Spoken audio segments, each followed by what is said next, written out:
క్రీస్తు సంఘములు సమర్పించు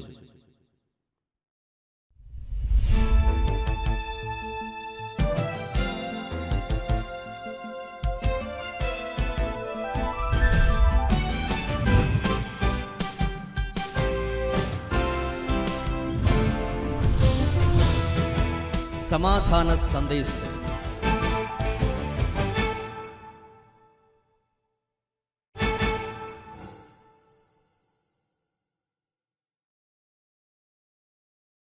వందనాలు తెలియజేస్తున్నాను. దేవుని సన్నిధిలో కూడి వచ్చే కార్యక్రమాన్ని జరిగించడానికి, దేహములో బ్రతకడానికి దినాలను ఇచ్చిన దేవునికి స్తుతులు చెల్లిస్తూ ఉన్నాను. దేవుడు సజీవులకు దేవుడు, మృతులకు దేవుడు కాదు అనే ఈ మాటను మార్కు గారు యూదులను ఉద్దేశించి మాట్లాడుతూ, మీరేమనుకుంటున్నారో ఏమో, మునుపు మరణించిన వారిని గురించి మీరు మాట్లాడుకుంటున్నారు, రేపు మరణించే వారిని గురించి మాట్లాడుతున్నారు. ఇక్కడ మునుపు మరణించిన వారిని గురించి కాదు, లేదా తర్వాత మరణించే వారి గురించి కాదు ఇక్కడ మాట్లాడుకునే సందర్భం. ప్రస్తుతం బ్రతుకున్నటువంటి భక్తులు ఎవరై ఉన్నారో వారు ధన్యులుగా భూమి మీద బ్రతుకున్నప్పుడు ఉంటే చాలు. కాబట్టి పునరుద్ధానమును గురించినటువంటి ఒక వాదన వీరి దగ్గర జరుగుతూ ఉంది. వీళ్ళు వాదిస్తున్నారు ప్రభువారితో. వీరి వాదన వెనక ఉద్దేశం ఏంటంటే, మునుపు చచ్చిపోయినటువంటి వారు తర్వాత కాలంలో చచ్చిపోయేవారు, చచ్చిపోయిన వారి గురించిన ఆలోచన ఇప్పుడు అక్కర్లేదు, చచ్చిపోయిన వారికి జరగవలసిన తీరు జరుగుతుంది. రేపు చనిపోయేవారు వారికి జరగబోయేది, లేదా మునుపు చనిపోయినటువంటి వారికి జరగబోయేటువంటి కార్యక్రమం సమానంగా ఉంటుంది. కానీ అయితే చనిపోయిన తర్వాత వారిని గురించి ఇప్పుడు చర్చించుకోవడం కాదు, కానీ బ్రతుకుండే వాళ్ళ గురించి చర్చించుకుంటే మంచిది. కాబట్టి చచ్చిపోయిన వారికి గురించి కాదు ఇప్పుడు ప్రస్తావన, బ్రతుకున్నటువంటి వారిని గురించిన ప్రస్తావన. చచ్చిపోయిన తర్వాత పునరుద్ధానం జరగబోతుంది. పునరుద్ధానం జరిగితే వీళ్ళు ప్రభువారిని ఇరికించడానికి ఒక కుయుక్తిని ఆలోచన చేసి, కుయుక్తితో కూడిన ఒక ప్రశ్న అడిగాడు. ఏంటి ఆ ప్రశ్న అంటే, వినడానికి కూడా ఎలాగ ఉంటుందంటే, ఇలాంటివి జరుగుతుందా అన్నట్టు కనిపిస్తుంది. దానిని అడుగుతున్నారు వీళ్ళు. మరి పరిశీలు అడుగుతున్నారు, అయ్యా పునరుద్ధానం అంటున్నారే, చచ్చిపోయిన వాళ్ళు మళ్ళీ తిరిగి లేస్తారా? అసలు మేము నమ్మం, పునరుద్ధానాన్ని నమ్మని వారు ఎవరంటే వీళ్ళు. ఒక స్త్రీ సంతానం లేకుండా పెళ్లి చేసుకున్నాడు, ఆయన చనిపోయాడు, ఇంకొక ఆయన పెళ్లి చేసుకున్నాడు, ఇలాగ వగైరా వగైరా జరిగింది. ఇది వాస్తవంగా జరిగిందో లేదో కానీ జరిగింది అన్నట్టుగా సద్దుకైలు వచ్చి ప్రభువారిని అడుగుతున్నారు. అందులో చెప్తున్నాడు ఆయన, రేపు జరగబోయేటువంటి కార్యక్రమం ఏంటంటే, పునరుద్ధానం మందు పెళ్లికి ఇవ్వబడరు, పెళ్లి చేసుకోరు. అయినా మీకు రేపటి సంగతి ఎందుకు? ఇప్పుడు బ్రతుకుండేటువంటి దినాల్లో బ్రతికినటువంటి భక్తులు ధన్యులుగా ఉండడానికి ఆలోచన చేయండి. ఇప్పుడు ఆలోచన చేయకుండా రేపు చచ్చిపోయిన తర్వాత మేము ధన్యులుగానో లేకపోతే దౌర్భాగ్యులమో ఎలా ఉంటాం అనేటువంటి ఆలోచన పక్కన పెట్టి, బ్రతికినటువంటి భక్తులు ధన్యులుగా ఉండడానికి ఆలోచన చేయండి అని ప్రభువారు మొదటి నుంచి చెప్పుకుంటూ వస్తున్నాడు. చెప్పుకుంటుండే విషయాలలో భాగమే మత్తయి సువార్తలో 5వ అధ్యాయంలో తెలియపరచబడినటువంటి సందేశం. మత్తయి సువార్త 5వ అధ్యాయము 7వ వచనాన్ని ఆలోచన చేయబోతున్నాం. కనికరము గలవారు ధన్యులు, వారు కనికరము పొందుదురు. ఏ కారణం చేత వారు ధన్యులట? కనికరం పొందేవారు ధన్యులు. కనికరం కలిగి తిరిగి కనికరం పొందకపోతే ధన్యులు కాదు. ఇది పరిపూర్ణమైన మాట. సగభాగంలో ధన్యులు అనుకొని సగభాగాన్ని విడిచిపెడితే కుదరదు. ఏంటి సగభాగము? మొదటి భాగం ఏంటి? కనికరము కలవారు ధన్యులు. ఇది సగభాగం పరిపూర్ణం కాదు, మిగతా భాగం కలిపితేనే పరిపూర్ణం. మిగతా భాగంలో ఏముంది? వారు కనికరము పొందుదురు. ఎవరు కనికరం పొందుదురు? దేవుని కనికరం పొందుదురు. కాబట్టి ఎవరైతే కనికరం అనే లక్షణాన్ని కలిగి దేవుని కనికరమును తిరిగి ప్రతిఫలంగా పొందుతారో వారు భూమి మీద బ్రతికి ఉన్న ధన్యులు. కనికరం కలిగి తిరిగి కనికరం పొందకపోతే దేవుని దగ్గర నుంచి వారు ధన్యులు కాదు. మనుషులు యందు దయగలిగిన వారు మనుషులు యందు ధన్యులు. దేవుని యందు ధన్యులుగా భూమి మీద బ్రతుకున్నప్పుడు ఎవరు లెక్కించబడతారు అని అంటే, కేవలము దానం చేసి కనికరం చూపెట్టి విడిచిపెట్టేసి తిరిగి ప్రతిఫలం దేవుని దగ్గర నుంచి రాకపోతే ధన్యులు కాదు. ప్రేక్షకులు యూదులై ఉన్నారు. యూదులు ఎలాగున్నారంటే ప్రభు దగ్గరకు వచ్చి ప్రశ్నలు వేసేటువంటి విధానంలో ఉన్నారు. ప్రభు దగ్గరకు వచ్చి ఆయన మీద కనికరం చూపెట్టడం లేదు, ఆయన కనికరము వారు పొందడం లేదు. శాస్త్రి వచ్చాడు ఈ సందర్భంలో. ఈ శాస్త్రి వచ్చి ఏం చెప్తున్నాడంటే, ప్రభువా చాలా బాగా చెప్పావు అంటే ఆయన మీద కనికరం చూపెట్టినట్టుగా, ఈయనేదో మంచివాడు అన్నట్లుగా, తన దగ్గర ఉన్న మంచితనం అంతా యేసు దగ్గర కుమ్మరించినట్లుగా, ప్రభువా నువ్వు చాలా బాగా చెప్పావు కాబట్టి నేను మిమ్మల్ని అంగీకరిస్తున్నాను అని అనడం లేదు. చాలా బాగా చెప్పావు, నా దగ్గర కూడా ఒక ప్రశ్న ఉంది, నేను కూడా నిన్ను ఒక ప్రశ్న అడుగుతా. కాబట్టి కనికరం చూపెట్టాడని కాకుండా తిరిగి ప్రభు దగ్గర నుంచి కనికరం పొందలేకపోయాడు, దూరం అయిపోయాడు. శాస్త్రి ఏం చేశాడంటే మరలా మరో ప్రశ్న అడగడానికి ఆలోచన చేశాడు. శాస్త్రులు మరలా ప్రశ్నలు అడిగారు. స్పెసిఫిక్గా ప్రత్యేకంగా ఈ శాస్త్రి అయితే మాత్రం చివరికి వచ్చేటప్పటికి ప్రభుతో జరిగిన సంభాషణలో ప్రభు యొక్క కనికరాన్ని పొందేశాడు. శాస్త్రులు అందరిని గురించి మాట్లాడినప్పుడు శాస్త్రులు అందరూ అయితే ఏమంటారంటే, సహజంగా ప్రభు దగ్గరకు వచ్చి ఆయన ప్రశ్న వేస్తారు, ఆయన చెప్పిన సమాధానం వేరొకళ్ళకి చెప్తే బాగా చెప్పినావు అంటారు, వీళ్ళు ప్రశ్న వేసి వీరి సమాధానాన్ని అంగీకరించిన స్థితిలో ఉంటారు. కాబట్టి ప్రభు కనికరం పొందలేక శాస్త్రులైన పరిసయ్యులైన సద్దుకయ్యులైన ప్రభు యొక్క కనికరాన్ని పొందకుండా నిలిచిన వారు చాలామంది ఉన్నారు. మార్కు సువార్త 12:34 అతడు వివేకముగా ఉత్తరమిచ్చినని యేసు గ్రహించి, నీవు దేవుని రాజ్యమునకు దూరముగా లేవని అతను చెప్పిన, అంటే దేవుని కనికరానికి దగ్గరగా ఉన్నావు, దేవుని దీవెనకు దగ్గరగా ఉన్నావు అని చెప్పేశాడంటే, తను ఎప్పుడైతే దేవుని యొద్దకు వచ్చి ప్రభు యొక్క ఆలోచనను గూర్చి మాట్లాడేశాడో, మాట్లాడిన తర్వాత తిరిగి ప్రతిఫలం ఎలాగో వచ్చిందంటే సంభాషణలో, నీవు కూడా అటు కనికరాన్ని పొందే వీలుంటుంది. శాస్త్రులు అలాంటి వీలును కల్పించుకునే అవకాశం ఉంది, అలాంటి వీలును కల్పించుకోవాలి. కాబట్టి కనికరము కలిగిన వారు దేవుని చేత తిరిగి కనికరమును పొందితే అప్పుడు వారు ధన్యులు. కనికరమును కలిగినటువంటి వారు అయి ఉండి వారి కనికర కార్యముల వలన తిరిగి దేవుని కనికరమును క్రియారూపకంగా ప్రతిఫలం పొందినట్లయితే అట్టివారు బ్రతికిన వారైతే వారు ధన్యులు. చచ్చిపోయిన వారి గురించి ఎంత కనికరపడి మనం మాట్లాడతాం. ఆయన కానీ ఇప్పుడుంటేనా మొత్తం నేనే చూసుకొని ఉందును. ఎవరిని గురించి మాట్లాడుతున్నారు? చనిపోయిన వారిని గురించి. మా అమ్మ నాన్న ఇప్పుడు బ్రతుకుంటేనా మొత్తం నేనే చూసుకుందును, వాళ్ళని ఇంటిలోనే కూర్చోబెట్టి అన్నీ సమకూర్చుండేవాడిని నేను ఉండుంటే. ఇప్పుడు ఎంత కనికరమో చూడండి వీళ్ళకి. అప్పుడు ఏమనాలంటే వారిని చూసి ఇంకొకళ్ళు, అబ్బా ఆ అమ్మ నాన్నల మీద ఎంత ప్రేమ ఉందో చూడండి అంటే, ఈ కనికరము ఏకపక్షమే. ఈ కనికరం ఎలాంటిదంటే తిరిగి ప్రతిఫలం పొందే కనికరమే కానీ తిరిగి తను చేసే కార్యక్రమంలో కనికరం చూపెట్టేది కాదు. కనికరము క్రియారూపకంగా కనబడేటువంటి బ్రతుకు దినాలలో కనబడాలని కోరుకుంటున్నాడు దేవుడు. కాబట్టి యూదులు చచ్చిపోయిన వారిని గురించి మాట్లాడడానికి ప్రభు దగ్గరకు వస్తుంటే, చచ్చిపోయిన వాళ్ళ సంగతి పక్కన పెట్టండి అయ్యా. ఒక ఆయన అయితే నాతో కూడా వచ్చి అయ్యా అని అంటే, ఆగు ప్రభువా, నా వెనకాల కొంతమంది చచ్చిపోయి ఉన్నారు, నేను వెళ్ళి పాతి పెట్టేసి వస్తానని ప్రభు ఎదుటే మాట్లాడినాడు. నాయన, చచ్చిపోయిన వాళ్ళ సంగతి పక్కన పెట్టి బ్రతుకున్న వాళ్ళ సంగతి ముందు చూడు. చచ్చిపోయిన వాళ్ళ సంగతి పక్కన పెట్టు. కనికరము క్రియారూపకంగా క్రీస్తు యేసునందు జరగవలనని ఇచ్చయించిన దేవుని యొక్క చిత్రపటమే సంఘములో జరగవలసిన కార్యము. క్రీస్తు యేసునందు క్రియారూపకమైన ప్రతిదీ కనికరమును కలిగి ఉండడానికి దేవుడు కోరుతున్నాడు. అట్టి కనికరము యూదుల్లో లేదు.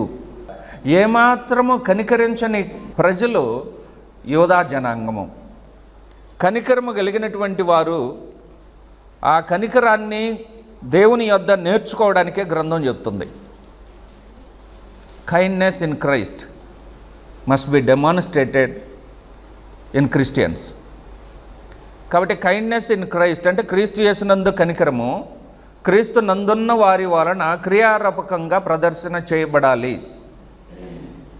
క్రియారూపకంగా క్రీస్తు నందున్న వారి ద్వారా అది ప్రదర్శన చేయబడితేనే క్రీస్తు నందున్న కనికర కార్యము కనబడుతుంది. లేని ఎడలా కనబడే అవకాశమే లేదు. అందుకోసము మనం నమ్మిన దేవుని గురించిన 2 మాటలు ఆలోచన చేద్దాం. దేవుడు మన ఎడల తన యొక్క లక్షణాన్ని ఎలాగ వ్యక్తపరుస్తున్నాడో చూద్దాం. ఇజ్రాయేలులతో మొదలుపెట్టాడు. నేను ఎలాంటి వాడినంటే, నిర్గమకాండము 34వ అధ్యాయము 6వ వచనం, యెహోవా కనికరము, దయ, దీర్ఘశాంతము, విస్తారమైన కృపాసత్యములు గల దేవుడనైన యెహోవా. ఇజ్రాయేలీల జనాంగానికి అర్థం కానిది, అర్థం చేసుకోలేని విషయాన్ని చెబుతున్నాడు. ఐగుప్తు దేశంలో వారి బానిసత్వంలో మ్రగ్గిపోతున్నప్పుడు, వారికి ఎవరూ ఆధారం లేనప్పుడు ఆధారంగా మోషేని ముందు నిలబెట్టాడు దేవుడు. అనేక వందల సంవత్సరాలుగా మాటలాడలేకుండా మనుషులు బ్రతుకుతున్నటువంటి ఆ సందర్భంలో వారి యొక్క జనసంఖ్యను తగ్గించడానికి రాబోయేటువంటి రాజులు ప్రయత్నం చేస్తూనే ఉన్నారు. వారి రాజుని ఫరో అంటారు. ఫరో ప్రయత్నం చేస్తూనే ఉన్నాడు.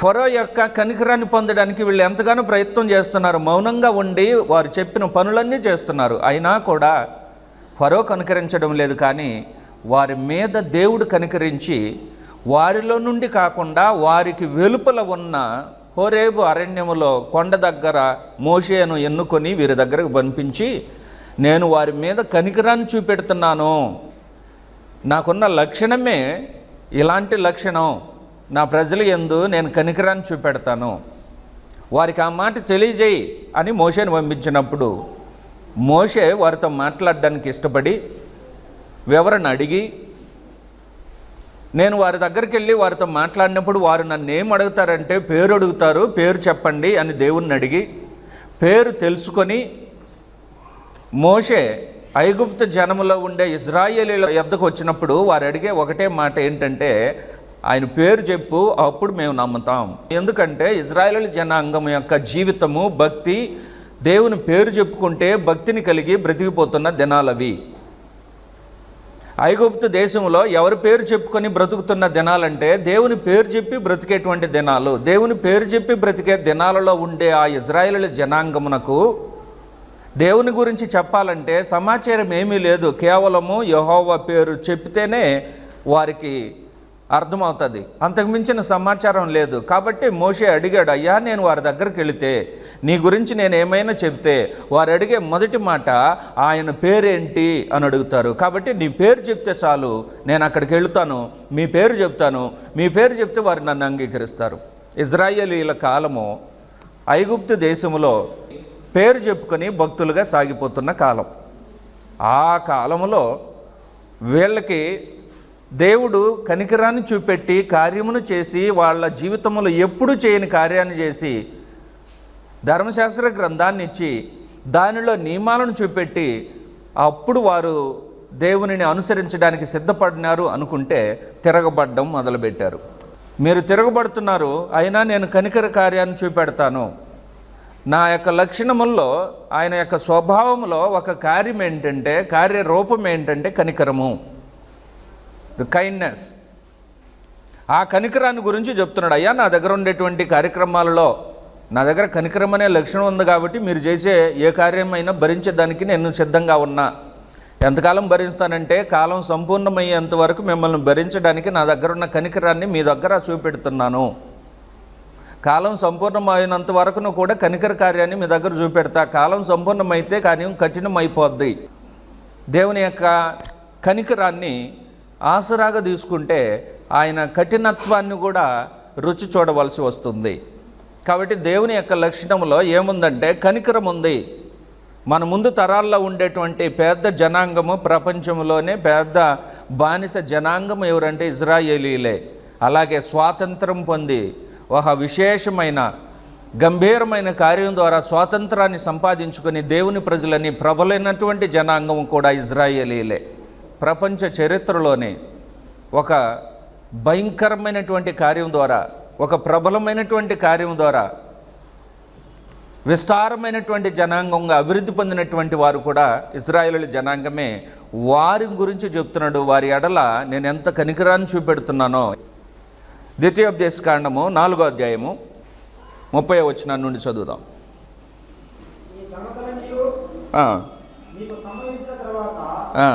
నీకు బాధ కలిగినప్పుడు అంత్య దినములలో నీవు నీ దేవుడైన యెహోవా వైపు తిరిగి ఆయన మాట వినిన యెడల నిబంధనను మర్చిపోకుండా కొనసాగించే దేవుడు యెహోవా. ఏంటి విషయం అంటే వీళ్ళతో నిబంధన చేశాడు హోరేబు కొండ దగ్గర, హోరేబు అరణ్యంలో సెనాయి కొండ దగ్గర. అప్పుడు మోషేతో పాటు యెహోషువ కూడా ఉన్నాడు. ఈ సందర్భంకి వచ్చేటప్పటికి యెహోషువ ఉన్నాడు. కాబట్టి ఇప్పుడు ఏం చెప్తున్నాడంటే దేవుడు, యెహోషువ నువ్వు భయపడాల్సిన అక్కర్లే, నీ గురువు చనిపోయాడన్న భయం నీకు అక్కర్లే, నేను తోడుగా ఉంటా నీకు. కొండ దగ్గర నేను మీతో ప్రమాణం చేశానే, ఆ ప్రమాణానికి ఇప్పటికీ కట్టుబడి ఉన్నా నేను. కాబట్టి నువ్వు ధైర్యపడాలి, నువ్వు ధైర్యపడితేనే ముందుకు సాగుతుంది. ఆయన లేడని తిరిగి వస్తాడని నువ్వు ఎదురు చూడాల్సిన అక్కర్లేదు. కొండ మీద నుంచి ఆయన తిరిగి రాడు.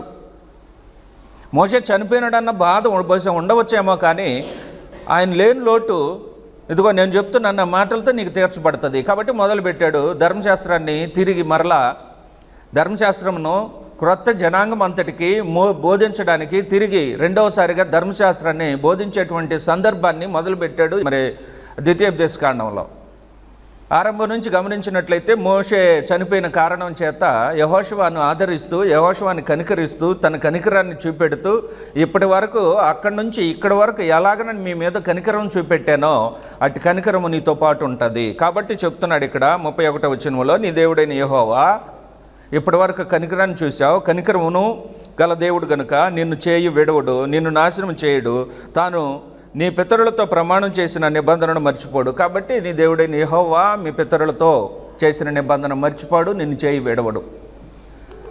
నీతో ఉన్నటువంటి నీ గురువు బహుశా చనిపోయినాడు, ఆయన చేయి విడిచాడు, కానీ నేను చేయి విడవను. ఎందుకంటే నేను ఎప్పటికీ నీ జనుల ఎడల కనికరమును చూపెట్టే దేవుడను. కాబట్టి క్రీస్తునకు మునుపు భక్తులైనటువంటి వారు బ్రతికి ఉన్న దినాలలో దేవుని కనికర కార్యాన్ని కళ్ళారా చూపెట్టిన సందర్భాలని నేను చూపెడుతున్నా. దేవుడు కనికరము కలిగిన వాడు. కష్టకాలంలోనైనా మరణ సందర్భంలోనైనా తన కనికరాన్ని చూపెట్టి మరలా జనాంగము ముందుకు సాగడానికి ఆయన చెబుతున్నటువంటి సందర్భమే ఈ సందర్భం. మొదటి రాజుల గ్రంథం 8వ అధ్యాయము 22వ వచనం చదువుదాం. ఇశ్రాయేలీయులు సమాజులందరూ చూస్తుండగా సొలొమోను యెహోవా బలిపీఠం ఎదుట నిలవబడి ఆకాశం చుట్టూ చేతులెత్తి ఇట్లనెను, యెహోవా ఇశ్రాయేలు దేవా, పైనున్న ఆకాశమందైనను క్రిందనున్న భూమి అంతైనను నీ వంటి దేవుడు ఒకడును లేడు. పూర్ణ మనసుతో నీ దృష్టికి అనుకూలముగా నడుచు, నీ దాసుల విషయమై నీవు నిబంధనను నెరవేర్చుచు కనికరము చూపుచు ఉండువాడవై ఉన్నావు. కాలం గడుస్తుంది, రాజులు వచ్చారు, రాజులు రకరకాలుగా పాలించారు. ఇప్పుడు సొలొమోను రాజు వచ్చాడు, ఐక్యరాజ్యంలో 3వ రాజు వచ్చాడు. అప్పుడు చెప్తున్నాడు, అయ్యా గత కాలం అంతా ఇలాగ జరిగిపోయింది, కాలంలో కార్యాలు ఎన్ని జరిగినా, ఎన్ని అపశృతులు జరిగినా కూడా నీవు మా ఎడల కనికరమును చూపుచునే ఉన్నావు. కాబట్టి దేవుడు కనికరము కలిగిన దేవుడు. పరమ తండ్రి పరలోకమందు వాసము చేయుచు భూలోకమందున్న వారి ఎడల కనికరమును కనపరుచుచూ ఉన్నారు. కనికరాన్ని కార్యరూపంలో ఆ రోజు ఉన్న కాలంలో చక్కగా జనులు చూశారు. దేవుని లక్షణాన్ని వారు గ్రహించాడు. దేవుడు మన ఎడల కనికరాన్ని చూపిస్తాడన్న మాటని వారు తెలుసుకున్నారు. రెండవ విషయము, క్రీస్తు యేసు కనికరాన్ని ప్రదర్శించే విషయాన్ని మీకు జ్ఞాపకం చేస్తా. క్రీస్తు యేసును గూర్చి పరమ తండ్రి మనకు చెప్తున్నటువంటి విషయము మొదటి కొరింథీ పత్రిక 7వ అధ్యాయము 25వ వచనం. కన్యకల విషయమై ప్రభు యొక్క ఆజ్ఞ నేను పొందినది కానీ నమ్మకమైన వాడనై ఉండుటకు ప్రభు వలన కనికరము పొందిన వాడనై నా తాత్పర్యము చెప్పుచున్నాను. ప్రభు కనికరాన్ని చూపెట్టేవాడు అనే మాటని పౌలు గారు చెప్తున్నాడు. క్రీస్తు యొక్క కనికరాన్ని గురించి నేను మీకు చెప్తున్నా. తండ్రి కనికరము కలిగిన వాడు. క్రీస్తు కుమారుడయ్యుండి తన కార్యముల యందు కనికరమును కలిగిన వాడని, కార్యములలో ఎక్కువగా చేసి ప్రయాసపడిన క్రీస్తు యేసునందున్న పౌలు గారు చెప్తున్న మాట ఇది. సందర్భం ఏదైనా కూడా అందులో పౌలు గారు ఈ మాటను పెట్టాడు. ఏంటి ఆ మాట? ఎవరి వలన కనికరాన్ని పొందాడట? పౌలు తన జీవితంలో ఎక్కువగా చేసిన కార్యం ఏంటంటే బోధించడం. ఈ బోధించడంలో 2 రకాలుగా బోధించాడు. ప్రభులోనికి రాకమునుపు బోధించిన బోధ వేరు, ప్రభులోనికి వచ్చిన తర్వాత బోధించేటువంటి బోధ వేరు. ప్రభువులో పరిచర్య చేసి ముందుకు సాగుతున్న సందర్భాలలో అనేక చోట్ల తాను బోధించిన బోధకు వ్యతిరేక బోధలు వచ్చినప్పుడు అప్పుడు బోధించిన హెచ్చరిక మాటలు ఉన్నాయి. మొత్తం మీద బోధించడానికి ముందు పరిచయస్తుడై ఉన్న ప్రభువైన యేసు యొక్క కనికరాన్ని బట్టి బోధించడం నేర్చుకున్నాడని, కాబట్టి బోధించడానికి ప్రభు యొక్క కనికరముతో ప్రకటించబడిన మాటలు మనకు అవసరం. కనుక క్రీస్తు యేసునందు బ్రతుకుతుండేటువంటి మనము ప్రభు యొక్క కనికరాన్ని మనం చూస్తున్నాం. పౌలు గారు చెప్పినట్లుగా బోధ విషయంలో కనికరం ఉంది. ఆయన నేను బోధించడానికి నా మీద కనికరం చూపెట్టి అనేక మందికి లేని భాగ్యం నాకు ఇచ్చాడు. ముందు ఉన్నవారు నాకంటే ముందుటి వారు ఉన్నారు, నాకంటే మరి తర్వాత వారు ఉన్నారు. అయితే నాకంటే ముందుటి వారి వద్దకు నేను పోలేదు, నా తర్వాత వారి వద్దకు నేను బోధించడానికి వెళ్ళాను కానీ నేర్చుకోవడానికి వెళ్ళలేదు. ప్రభువే నాకు నేర్పించాడు. ఎలాగ నేర్చుకున్నావయ్యా అంటే ఆయన కనికరం నా మీద ఉండింది, కార్యములు కనబడ్డాయి, కార్యములు చేయబడ్డాయి. ఆ కార్యములన్నీ నేను చేయగలిగినటువంటి సామర్థ్యం నాకు ఎలాగనొచ్చిందంటే ప్రభువు నా మీద ఆ కనికరాన్ని చూపెట్టాడు. కాబట్టి క్రీస్తు యేసు కనికరము చూపెట్టగలడు, నీ మీదైనా నా మీదైనా. తీతు పత్రిక 3వ అధ్యాయము 5వ వచనం, మనము నీతిని అనుసరించి చేసిన క్రియల మూలముగా గాక తన కనికరము చొప్పుననే పునర్జన్మ సంబంధమైన స్థానము ద్వారా పరిశుద్ధాత్మ మనకు నూతన స్వభావం కలుగుచేయట ద్వారా మనలను రక్షించెను. మరి కనికర విషయాన్ని జ్ఞాపకం చేసుకుంటే పరిశుద్ధాత్మ కనికరాన్ని గురించి మాట్లాడుతున్నాడు ఇక్కడ. పరిశుద్ధాత్ముడు ప్రభు యొక్క ఆజ్ఞ మేరకు, పరమ తండ్రి అనుమతి మేరకు పరలోకం నుండి భూలోకమునకు ఎత్తించిన తర్వాత తన కనికర కార్యము ఎలాగా ఏర్పాటు చేశాడంటే, ఒక మనుషుడు రక్షణ పొందడానికి పరిశుద్ధాత్మ చేసేటువంటి కార్యక్రమం ఏంటంటే నీ మీద కనికరంతో పునర్జన్మ సంబంధమైన కార్యంలో పరిశుద్ధాత్ముడు భాగస్థుడయ్యాడట. ఆ భాగస్థుడై చేసే కార్యక్రమం ఏంటంటే నీ మీద కనికరపడి నేను రక్షణ చేయడానికి, నేను రక్షణలో నడిపించడానికి ప్రభుతో ఏకీభవించి తండ్రితో సమ్మతించి భూలోకంలో ఒక పాపి విషయమై పరిశుద్ధాత్ముడు కనికర కార్యాన్ని జరిగించుటలో భాగస్థుడయ్యాడు. కాబట్టి కనికర కార్యమును జరిగించడానికి పరమ తండ్రి పరలోకము నుండి రచన సంకల్పం చేశాడు. ఆ రచన సంకల్పంలో తండ్రి తన స్వభావాన్ని కనికర కార్యంగా చూపెడుతున్నాడు, కుమారుడు తన స్వభావాన్ని కనికరం కలిగిన వాడుగా చూపెడుతున్నాడు, పరిశుద్ధాత్ముడు కూడా తన స్వభావం కనికరంతో కూడింది. కాబట్టి క్రీస్తునందున్న వారలారా మీరు కనికరమును కలిగి ఉండి భూమి మీద బ్రతికితే మీ బ్రతుకు దినముల్లోనే భక్తులుగా బ్రతుకుచుండి ధన్యులవుతారు. ఈ విషయాన్ని ఎవరికి చెప్తున్నాడంటే యూదులందరూ చెప్తున్నారు. వారు ఎవరు కూడా ఒకరి మీద ఒకరు కనికరము చూపెట్టని వారు చూపెట్టరు. యూదులు ఎవరైనా ఎక్కడికి వెళ్ళినా కూడా మేము గొప్పవారిని అంటారు కానీ మరొకళ్ళు వచ్చి ప్రక్కన కూర్చున్నా వారి మీద కనీస కనికరము కూడా చూపెట్టరట. అందుకని యాకోబు గారు ఈ విషయాన్ని ఎరిగిన వాడై తాను రాసినటువంటి పత్రికలో క్రొత్త నిబంధన అంతటిలో కూడా ముందుగా వచ్చిన సమాచార పత్రిక ఏంటంటే యాకోబు పత్రిక చరిత్రలో ముందుంది. ఎందుకు ముందుందంటే యాకోబు గారు అనేక ప్రాంతాలకు విస్తరించిన 12 గోత్రాల ప్రజలను, అలాగే అనేక ప్రాంతాల్లో క్రీస్తుని యేసుని ఎరిగినటువంటి అన్ని జనాంగం అంతటిని ఉద్దేశించి ఏం రాశాడంటే మీలో భేదాభిప్రాయాలు ఉండకూడదు, భేదములు ఉండకూడదు. ఎలాంటి భేదములు అంటే ప్రశస్త వస్త్రములు ధరించుకున్న వారికి ముందు చోట, అలాగే ప్రశస్త వస్త్రములు లేని వారికి వెనక స్థలము కేటాయించే భేదాభిప్రాయాలు మీలో ఉన్నాయి. దేవుని యొక్క కనికరము అందరి మీద ఉంది. కాబట్టి కనికర కార్యములను మీరు చేయగలిగినప్పుడే విశ్వాసము జీవం కలిగి ఉంటుంది. లేని ఎడల మృతమైనటువంటి విశ్వాసం కలిగిన వారు మీరు చేసేటువంటి క్రియలలో తేడా కనపరిస్తే మీరు కనికరము లేనివారుగా తీర్మానించబడతారు. కాబట్టి పత్రిక రాసి పత్రికలు ఈ విషయాన్ని తెలియపరిచాడు.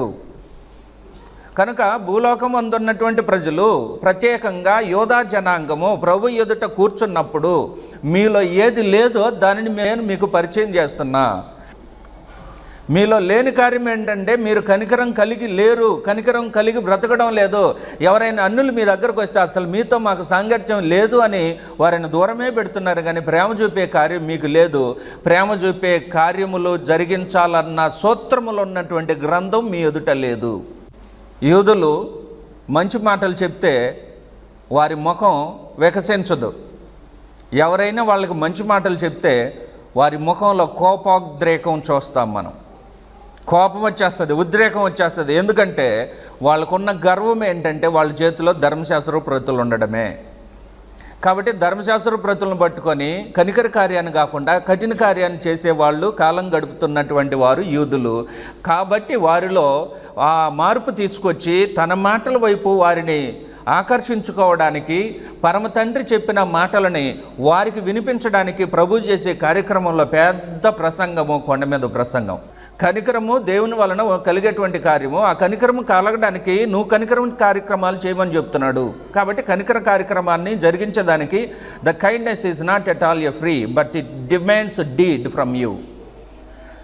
The kindness of God is not at all a free gift, it demands a deed from you. నీ దగ్గర నుంచి కనికర కార్యమును కోరుచున్నది, కనికర కార్యము నీకు జరిగించడానికి. మహాదేవుడు పరలోక పట్టణము నుండి ఆ కార్యమును నీకు అందించడానికి నీ దగ్గర ఇదిగో ఈ కార్యాలను కోరుతున్నారు. కాబట్టి ఎఫెసీ పత్రిక 2వ అధ్యాయం 10వ వచనంలో చేసిన ఒక మంచి తీర్మానం ఏంటంటే, it is a statement before you Born.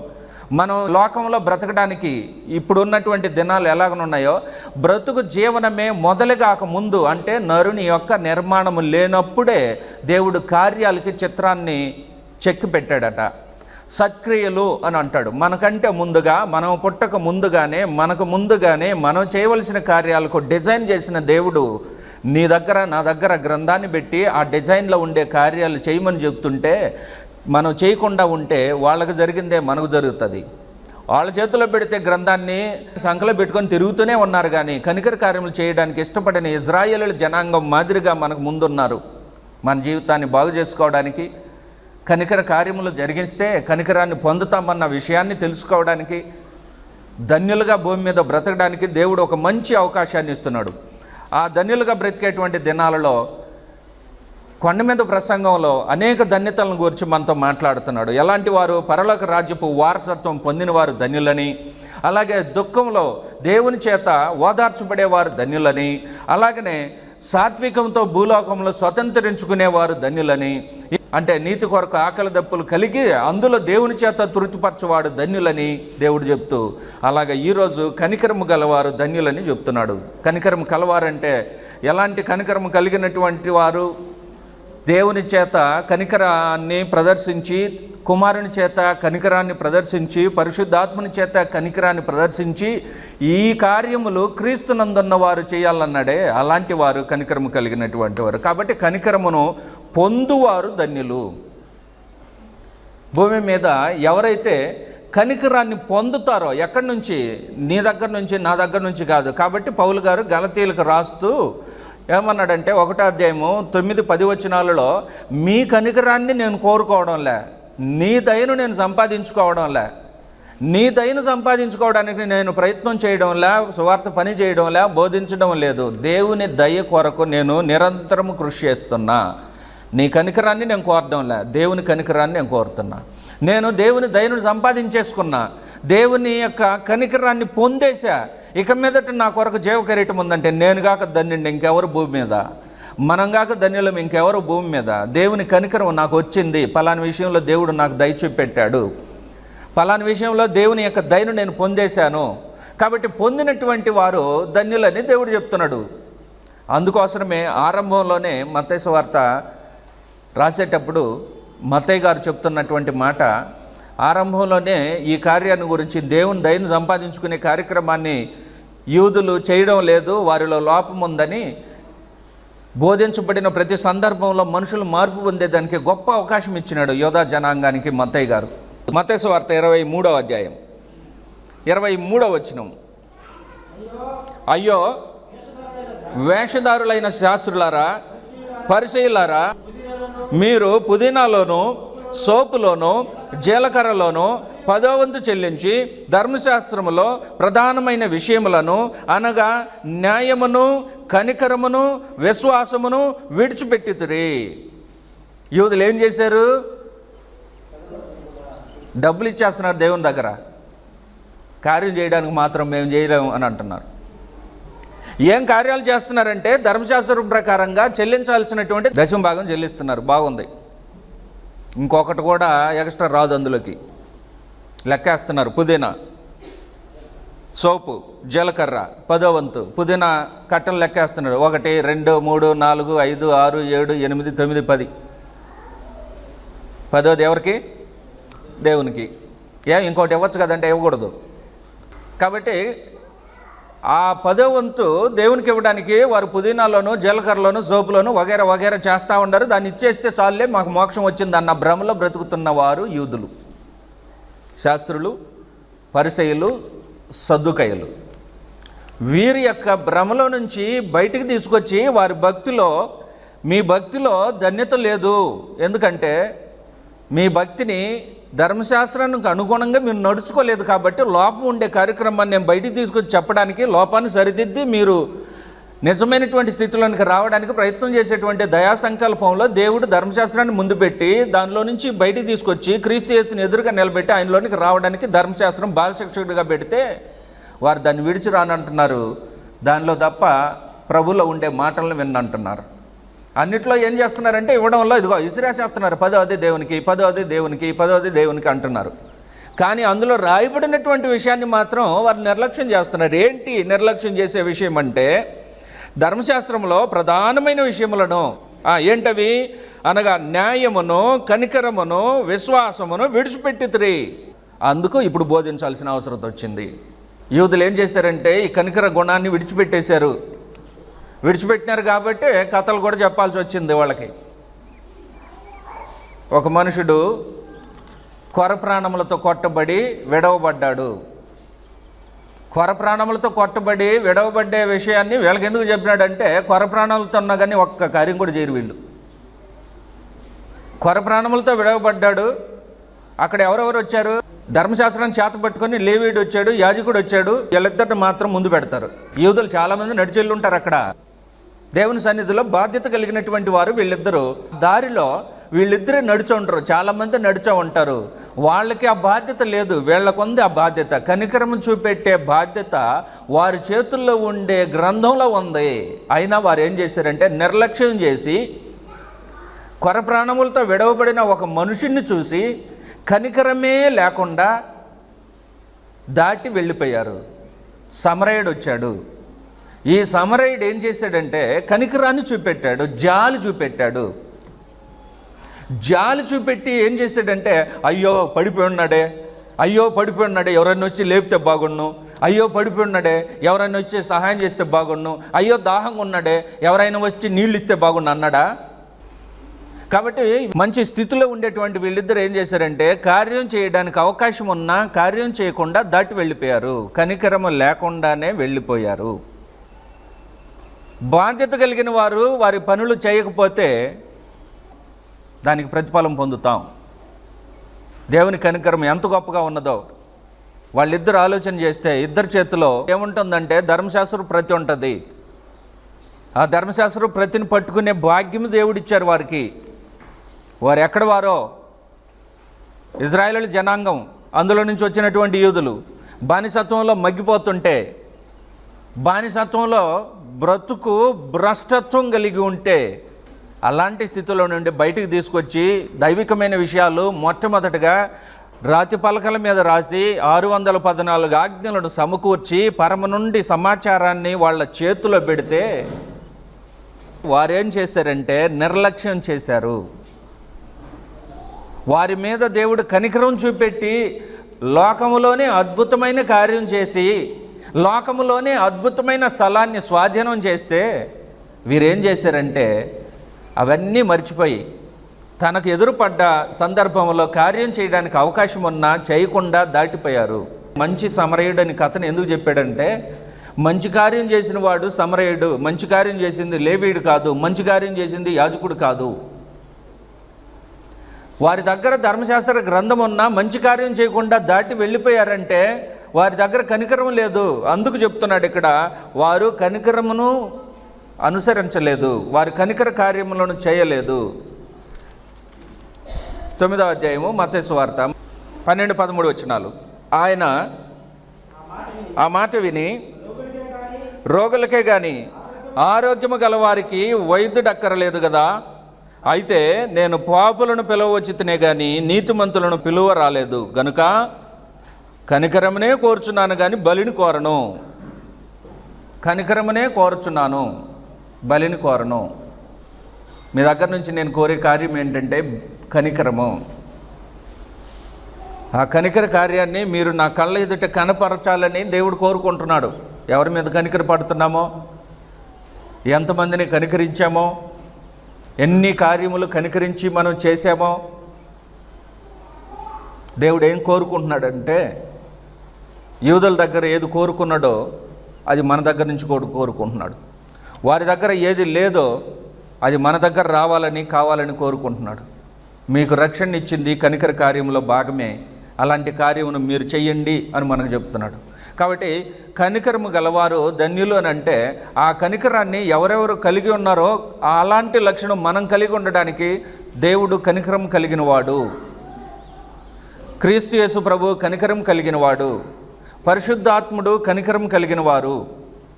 అలాంటి కనికరం కలిగినటువంటి వారి ద్వారా యోధా జనాంగముకు అలాంటి కనికరాన్ని కలిగి ఉండమని ఆజ్ఞాపిస్తే వారు ఏమాత్రం కనికరం చూపెట్టలేదు.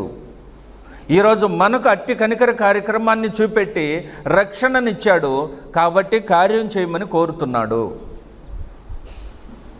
కనికరము కలిగినటువంటి కార్యములు కోరుతున్నారు. ఈ కనికరము క్షమాపణకు దరిదాపుల్లో దగ్గరగా ఉండేటువంటి కార్యక్రమం. Those who have kindness they can easily forget or forgive. ఎవరైతే కనికర హృదయాన్ని, కైండ్నెస్ హృదయాన్ని కలిగి ఉంటున్నారో వారు సులువుగా క్షమాపణ కలిగి ఉండడానికి అవకాశం ఉంటుంది. కాబట్టి కనికరము కలిగిన హృదయము క్షమాపణ కలిగిన హృదయంగా చాలా సులువుగా మారుతుంది. కనికరము లేకుండా ఉన్న హృదయము క్షమించడానికి సిద్ధపడదట. కాబట్టి క్రీస్తు యేసునందున్న వారు కనికరము కలిగినటువంటి వారుగా ఉండాలని దేవుడు కోరుతున్నాడు. దేవుని కనికరము మన మీద అనేక రకాలుగా ఉంటుంది. అనేక సందర్భాల్లో ఆ కనికరాన్ని మనం రుచి చూస్తూ ఉంటాం. నిన్ను ఎలాగా కనికరించాడో, కష్టంలో ఉంటే దేవుని కనికరము కార్యరూపంలో ఎలా కనబడిందో, ఈ సమరయుడు చేసినటువంటి కార్యము అక్కడ బాధించబడినటువంటి ఆ మనుషుని భక్తునిగా చేసేటువంటి కార్యం అది. దేవుని యొక్క కనికరం దేహంలో ఉండే మనకు విశాలమైనటువంటి కార్యంగా కనబర్చాడు. అలాంటి విశాలమైనటువంటి కార్యక్రమంలో దేవుని యొక్క కార్యాన్ని క్రియారూపకంగా కళ్ళారా చూసినప్పుడు మన జీవితంలో చాలా సంతోషపడతాం. దానిని అనుసరించడానికి మనం ప్రయత్నం చేయాలని దేవుడు కోరుకుంటున్నాడు. పరిశుద్ధాత్ముడు నీ రక్షణ కార్యంలో తన కనికరాన్ని కనపరిచినటువంటి విషయాన్ని చెప్తున్నాడు. మన దగ్గర నుంచి ఆశిస్తున్నటువంటి ఆ కనికర కార్యక్రమాన్ని కోరుతున్నాడు. ఎలాంటి కనికర కార్యక్రమాన్ని నేను చేస్తున్నామో, మనం చేసే కార్యాన్ని బట్టి మన మీద దేవుని కనికరం ఉంటుందని చెప్తున్నాడు. ఎంతమంది తిరిగి దేవుని దగ్గర నుంచి ఫలితంగా కార్యక్రమాన్ని దేవుని దగ్గర నుంచి దీవెనకరంగా పొందుతామో అలాంటి వారు ధన్యులు అని అంటున్నారు. దేవుడు మన దగ్గర నుంచి అట్టి కార్యాన్ని కోరుతున్నాడు. మత్తయి సువార్త 6వ అధ్యాయము 11-12 వచనాలు చదువుదాం.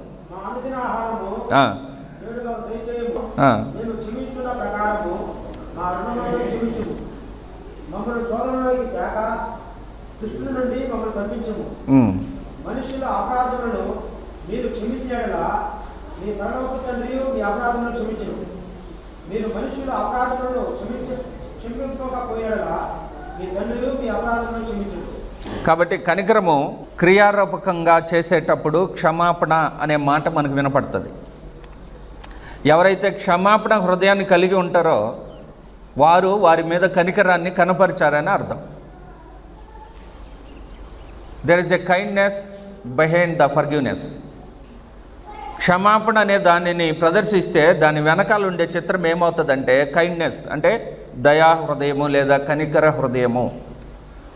ఆ విషయాన్ని ఆరంభంలో నుంచే చెప్తున్నాడు, యూదులకు చెప్తున్నాడు, అలాగే మనకు చెప్తున్నాడు. ఏంటంటే ఇక్కడ ఓ మంచి మాట మా రుణస్థులను మేము క్షమించి ఉన్న ప్రకారము మా రుణములు క్షమించుము. రెండు కార్యములు, రెండు వైపులా జరిగే కార్యములు ఇవి.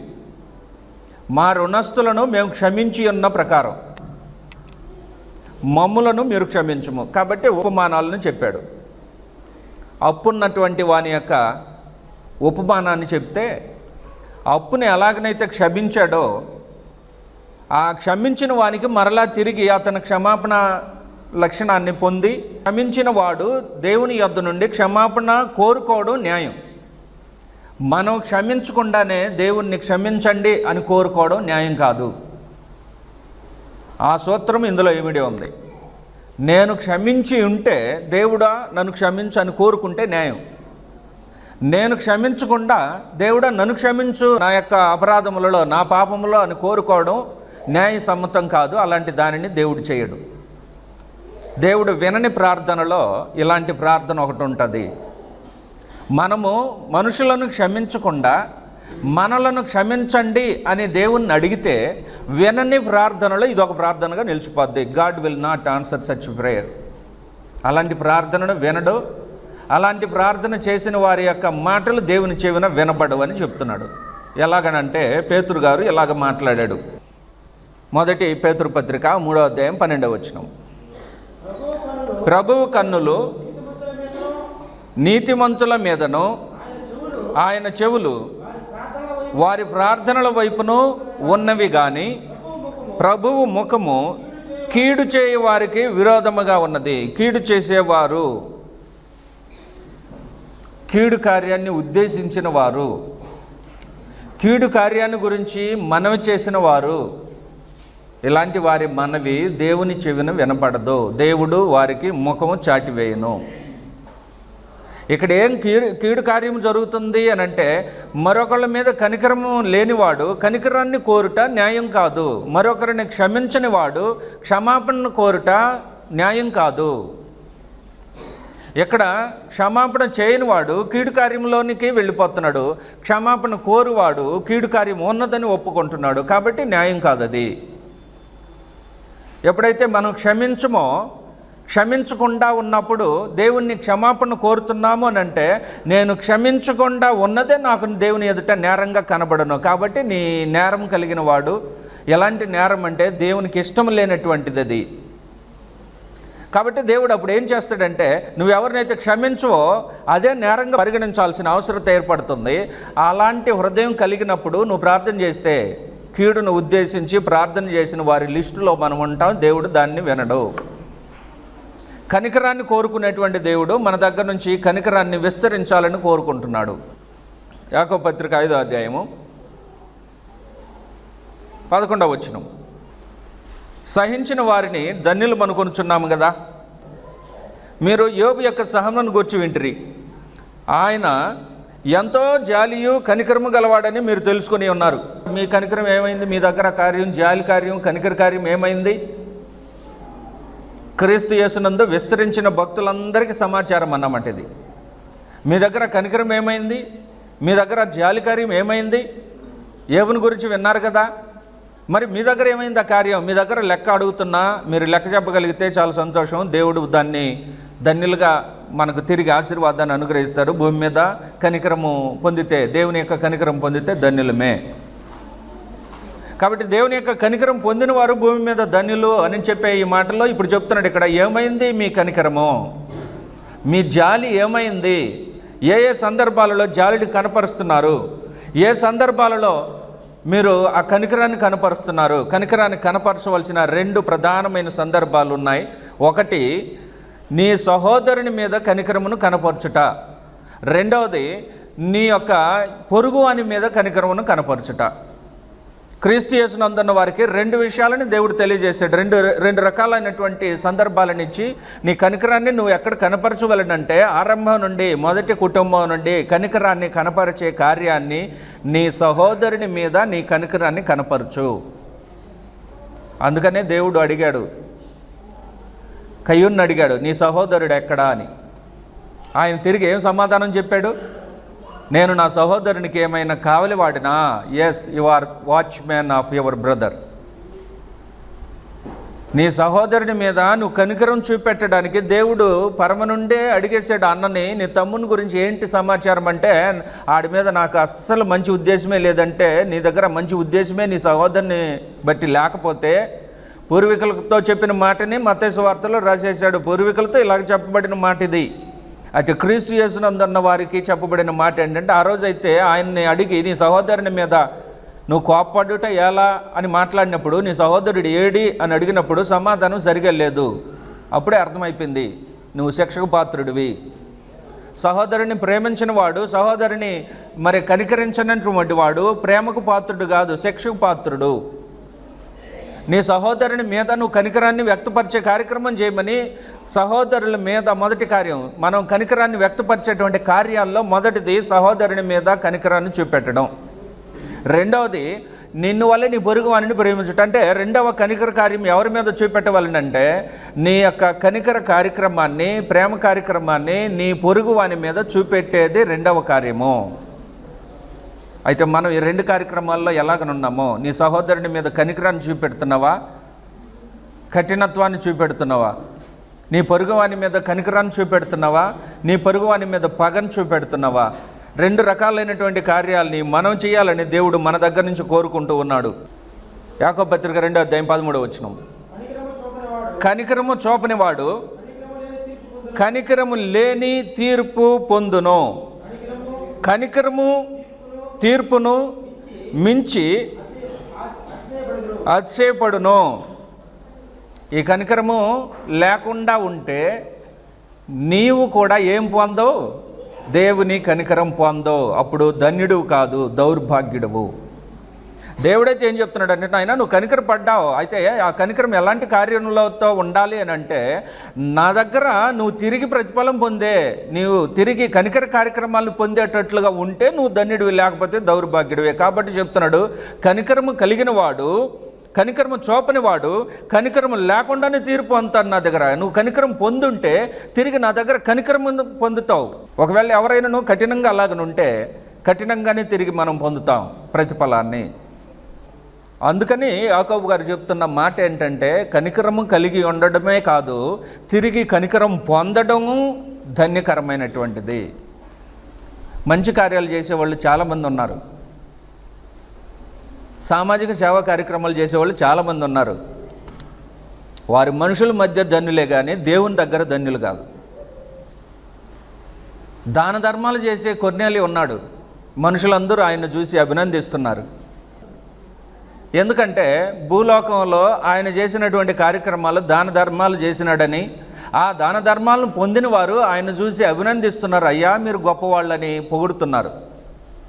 అక్కడి వరకు ధన్యుడు కాదు, అక్కడి వరకు సరిపోదు ధన్యుడిగా బ్రతకడానికి. తిరిగి ఎవరి యొక్క కార్యక్రమాన్ని పొందవాలంటే దేవుని యొక్క కనికరాన్ని పొందితే అప్పుడు ధన్యుడు అవుతాడు. కాబట్టి కొర్నేలు దగ్గరికి పేతురుని పంపించాడు దేవుడు. అంటే అతని కార్యముల వలన, తాను చూపెట్టిన కనికరం వలన దేవుని యొక్క కనికరం అతని మీదకు చూపెట్టడం జరిగింది.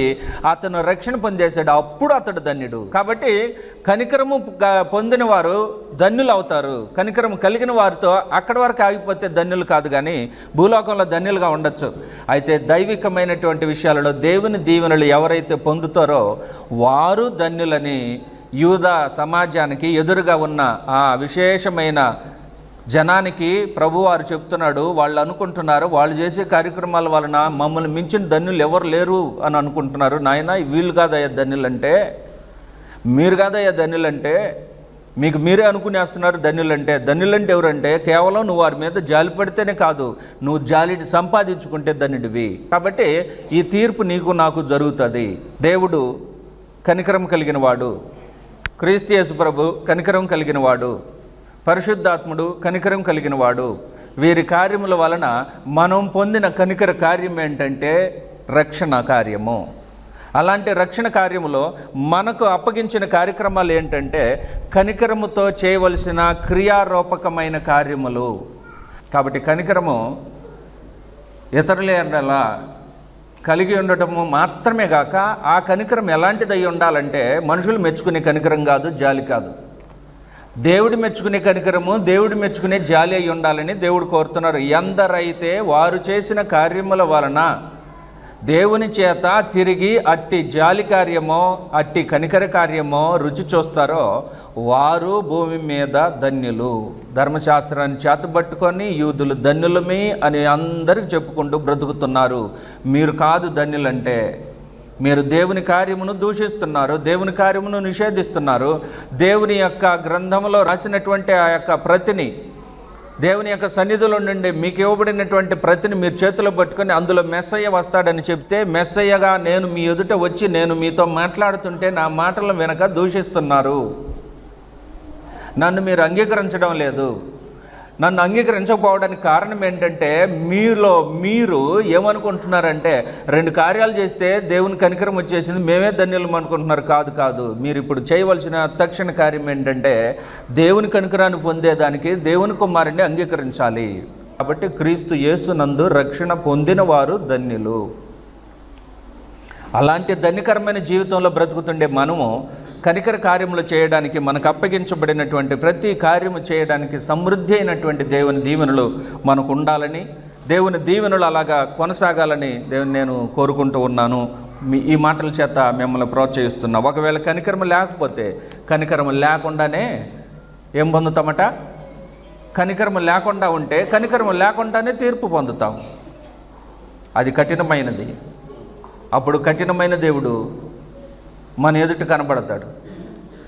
అది కాకుండా కనికరాన్ని కలిగి క్రీస్తు యేసునందు సద్భక్తితో సత్క్రియలు చేసుకుంటూ ముందుకు వెళితే ఆ చేయవలసినటువంటి కార్యక్రమాలను 2గా విభజించాడు. సహోదరుల ఎడల 1, నీ పొరుగువారి ఎడల 2వది.